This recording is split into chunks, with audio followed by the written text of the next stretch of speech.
Hi, and welcome to another episode of the Accession Everything Service Management ESM podcast. I'm Daniel Gilby, joined as always with my co-host, Sunil. Good morning. Now, we're going to be talking through an extension of our Freedom of Information research that we carried out in Q1 2025, where we looked at the total cost of ownership across a number of ITSM platforms within the public sector.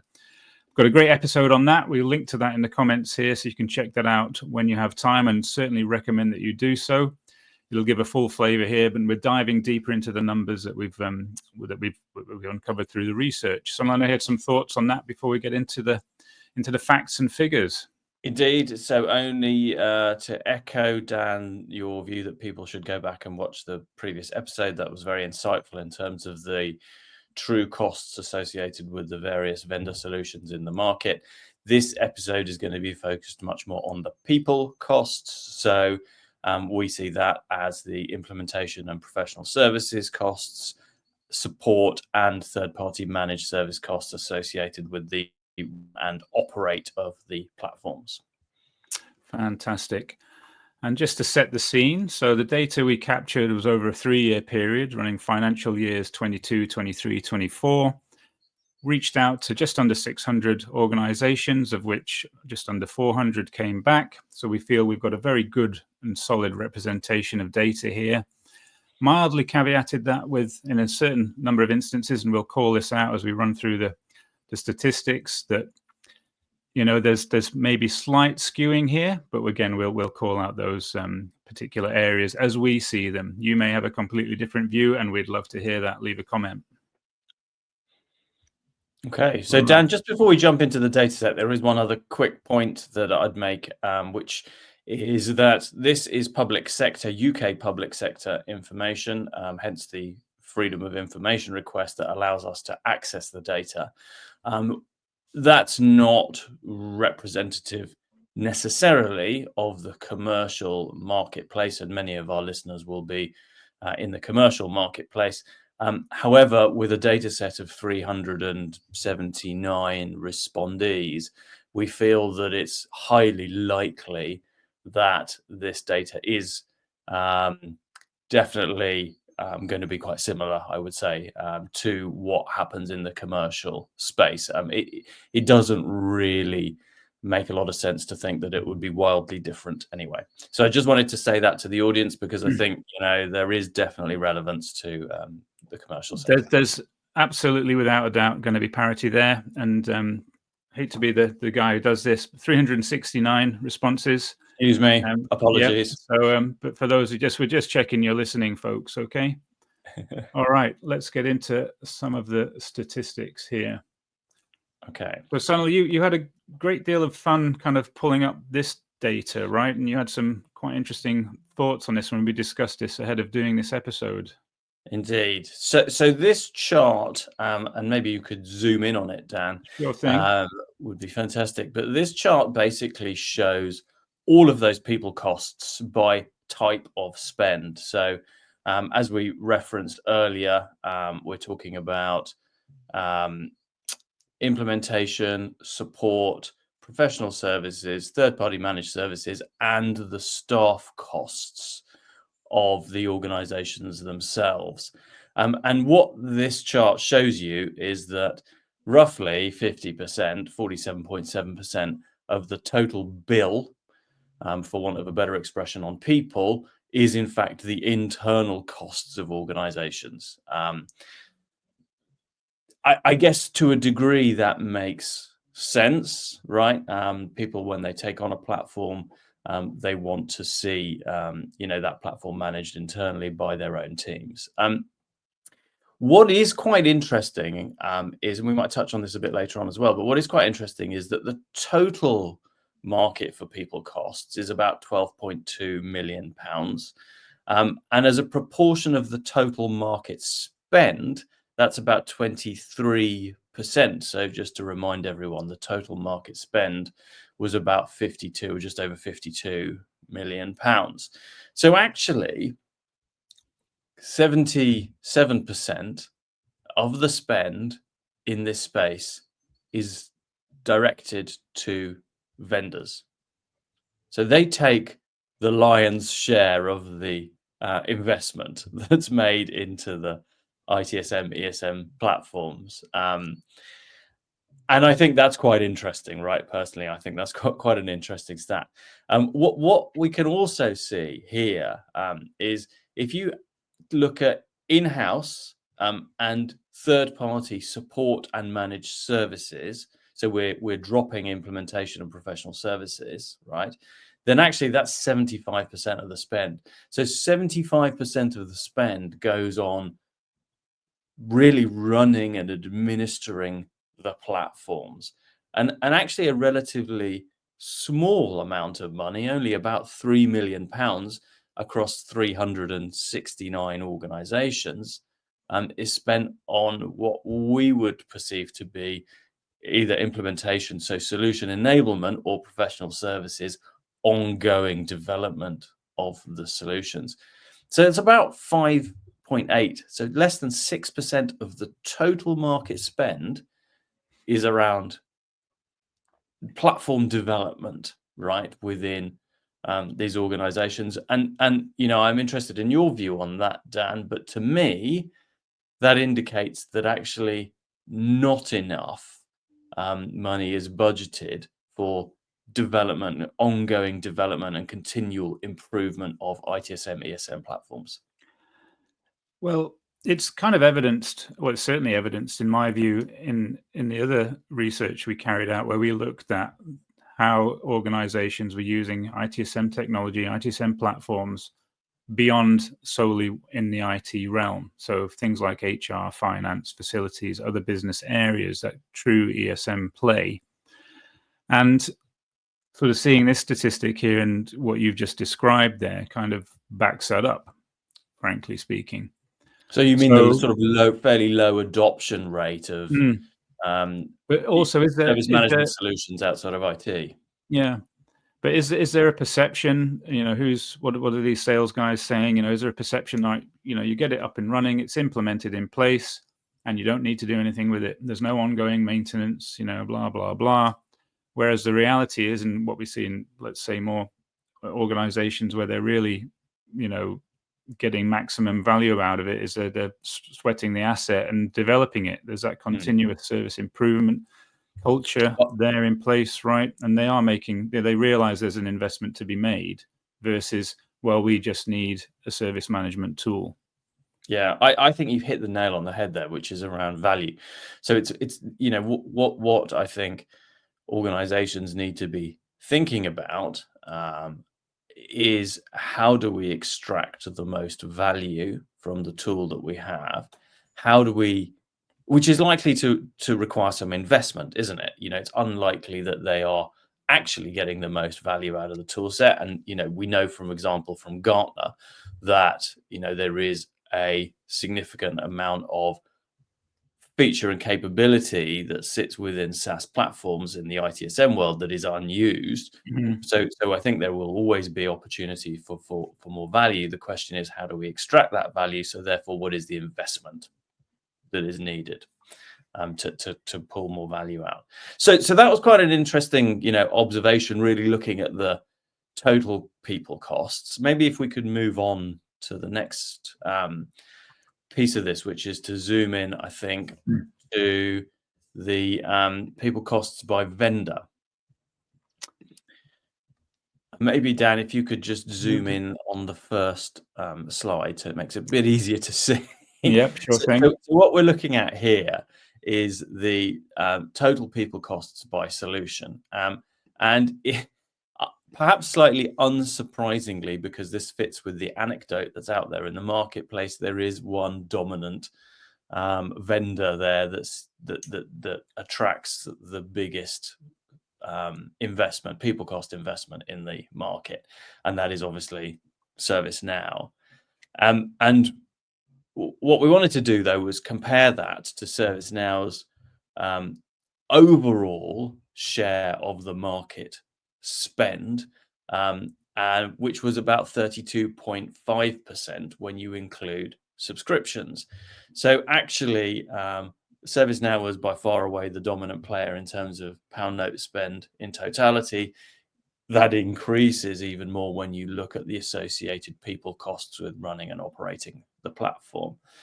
And if you then wouldn't mind zooming into the second slide, where what we have done is, as per our previous analysis, looked at the top 10 solutions that are represented by market penetration, so the number of instances that exist in the marketplace. You can see in that top 10, ServiceNow is a huge part of that, 62%, so almost 2/3 of the marketplace. Actually, that proportion increases because you take the total market. There are some less well represented vendors like BMC, IFS Assist, ZenWorks that actually attract quite high people costs associated with them. So in that top 10, there are vendors in there like Halo and Freshservice, right, that actually represent very low run and operate costs from a people and support perspective. Now, and all I'd add to that is anybody watching and listening, if anybody's sort of thinking, well, that's skewed because of one reason or another, we have done that distillation in the statistics here to say, right, okay, I mean, that first, this particular statistic, looks quite overwhelming in terms of the ServiceNow spend versus all the others. And that's why we said, right, okay, well, who are the most represented solutions out there? And still, we're still seeing that same anecdotal evidence brought to light. Yeah. Well, one thing I would add, though, which is true of all of this analysis, and we made this point very clear in the first episode, was this isn't at all a judgment on value. Yeah, no one is saying that organizations shouldn't be investing this level of money, and no one is saying that ServiceNow is not delivering on the value to those organizations. It may well be, from a value perspective, exceeding the other solutions. We don't know, but it's very difficult to get a quantitative value statement from an organization from a freedom of information request. So that analysis is nigh on impossible across a marketplace, and is obviously extremely focused on the individual characteristics of the customer organization and the way in which they've adopted the solution. So it's a very difficult judgment to make, value one. This is very much just a pound note actuality. What is the pound note spend here across all of these organizations? Yeah. So exactly. Okay, moving on then. Hey, why don't we look at a breakdown then of the professional services costs by vendor? I'll just pop this up on screen. Smashing, thank you. So just to reiterate something that you touched on a little bit earlier, Dan, which was that the interpretation of our questions was different by different organizations. So I'm not sure that there was real clarity in the responses on the difference between professional services and implementation costs.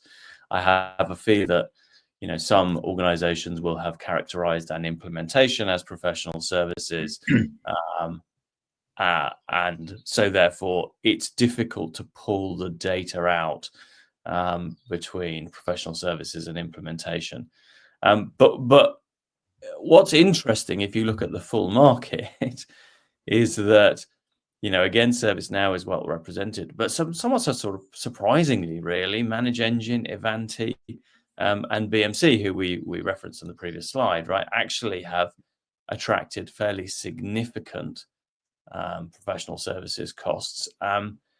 And if you look at the data set, really, 75% of that spend is across 5 vendors. They are taking the majority of investment in professional services. So that's quite insightful, really, isn't it? And then if you look at the other way you could look at that is that are those particular 5 solutions, do they need more maintenance and overhead from a PS point of view? Is there more specialization there? ServiceNow, we all know, is immensely capable. Are these organizations taking the view that, right, we need to invest in this so that we can get the maximum value out of it across the business? Quite possibly. And if you just zoom into the second chart, which shows implementation costs, now what's lacking on this one is any implementation costs associated with ServiceNow. So hence my previous point around, I'm not sure that necessarily maybe we weren't clear enough, maybe organizations weren't clear enough on the question that we were asking. If you take this at face value, it looks like there has been no new implementation of ServiceNow in the last 3 years in the data set. I think that's probably unlikely to be the case. But it does certainly look like Manage Engine, Ivanti have attracted some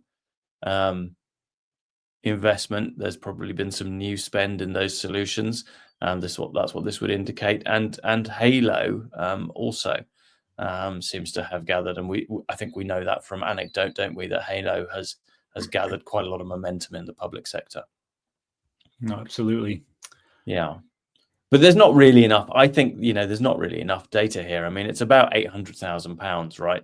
So it's, that sort of pulls. There was some disparity in the clarity on that particular point, certainly around the implementation. And as we touched on in our earlier episode, a number of organizations declined to answer on certain points. So whilst they provided some information, they didn't provide information across all aspects. So we've kind of accommodated that as best we can while still being fully representative here. Yeah. Okay. So let's move on. So this one is interesting. So this is the support costs by vendor. So again, we can see ServiceNow carries the greatest proportion of support costs in the market. But unsurprisingly, I think, because I think it's fairly well recognized, isn't it, that the ServiceNow platform requires high levels of skilled administration. What is interesting, though, is organizations like Halo and Freshservice that go to market saying that they are advanced but simpler to administer ITSM, ESM solutions. Well, that data certainly underlines that go-to-market, I would suggest. So, Halo has a very small, support cost associated with it here. And I don't even think Freshservice makes the chart, does it? Or my eyesight's not good enough to pick it out if it does.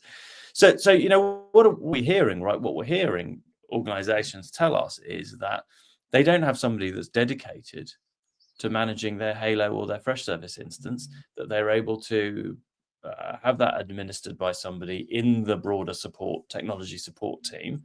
And I guess that, as I say, that underlines the sort of go-to-market from those organizations. Yeah, definitely stacks up from that point of view. And we'll see some tables in a moment, which kind of talk to that as well a little bit, I think. But yeah, there's nothing really to add to what you've kind of covered there, Sonal, I would suggest. Let's move on then. Yeah, let's move on. Okay. All right. So what we have done on this chart is to show the top 10, again, that is the top 10 vendors by market penetration, the number of instances that exist in the customer base. And just to clarify what that means, right? It's 81.5% of the total market spend, okay? But it's 66.6%, 2/3, right, of all the instances in the data set are captured in this table here of 10 solutions, okay? If you were to look at the right-hand column, that shows you what the people costs are as a percentage of the total spend against that vendor line item. So you can clearly see that the two organizations, or three organizations, I should say, right, that attract a high people cost are Manage Engine at 43%, ServiceNow 38%, Alemba 33%. So if you're in the market for one of those solutions, as a buyer, you should be expecting to budget, for example, 40%, right, ish, if you are investing in ServiceNow, of your subscription costs to people. Or, ditto Manage Engine, bit less for Alemba. It's not an indicator of value, but what it is from a buyer's perspective, or if you're looking at your existing run and operate costs, right, it's a benchmark in the organization. In the industry, excuse me, right, to understand roughly what you should be looking at from a people perspective. And I think, again, Halo at 10%, Freshservice at 3%. 3% seems extremely low. Too low, I would argue. But there are some players out there that clearly have some service or an offering in this space, right, that suggests that they are more cost effective to run and operate. Yeah, I'll just touch on that 3% for Freshservice, and the eagle-eyed amongst you will sort of be curious as to how can the staff costs for Freshservice over a 3-year period across all of these organizations only be £750. That is the data that came back as part of the Freedom of Information. So we included it there, and just want to call it out there for complete transparency, really. Yep. I would suggest that looking at the others in this particular chart, outside of the outliers that Sunil's talked about, the top 3, so to speak, that you're more looking in the sort of 10 to 15 to 20% there would be my thinking there in reality. Okay, so last and final piece of analysis for this. So now we talked a little bit about this, and I know in the previous episode we've talked on the kind of average cost per agent across all. So we wanted to have a look at the people costs and how that kind of reflects here. And here you'll see as well, how many instances of the particular ITSM solutions there were in situ. So again, I just want to call out that Freshservice one because they were the highest reported back of organizations using that across this piece of research. So again, that kind of £750 staff costs particularly doesn't kind of ring true, but that's what the survey said, if you remember that. Yeah, so I think what's interesting about this slide is that it's and I'm not sure that this is necessarily a metric, is it, that organizations would look at. If you're working in a procurement department, for example, you're not necessarily looking at, what is my people cost per agent. But this does show us, again, that some solutions are more intensive from a people cost and maintenance perspective, right, than others. And, again, we're seeing ServiceNow, as per the charts previously, right, represented here. But this graph takes into account not just the number of instances, but obviously the size, i.e. the number of agents associated with those instances. So you can see from this chart that, for example, ServiceNow has the most number of agents, right, in the marketplace. It's 50% greater than the next highest, which is Ivanti. But you have quite a substantial number of people using Halo. You have quite a substantial number of people using Hornbill and Freshservice. But you can see that the people costs associated with the support for those agents on some technology solutions is much greater than, or much less than others. So again, it's perhaps a slightly unusual metric, right? Not one that people will look at. But this, as I say, takes account the size of the install base. I'd also add to that as well, ServiceNow has 32 instances as shown here, but by far and away, obviously the largest number of agents and users there. To me, that sort of says that, okay, ServiceNow is in situ and they have a large user base per instance, right? Correct. So then there It's would be the a biggest larger organization. Yeah. So that all sort of tracks across as well. Absolutely. And that might mean that it's the most complex, as well, that there are many reasons. Again, it's not a value judgment, right? There are many reasons why that could be the case, but it is interesting to see nevertheless.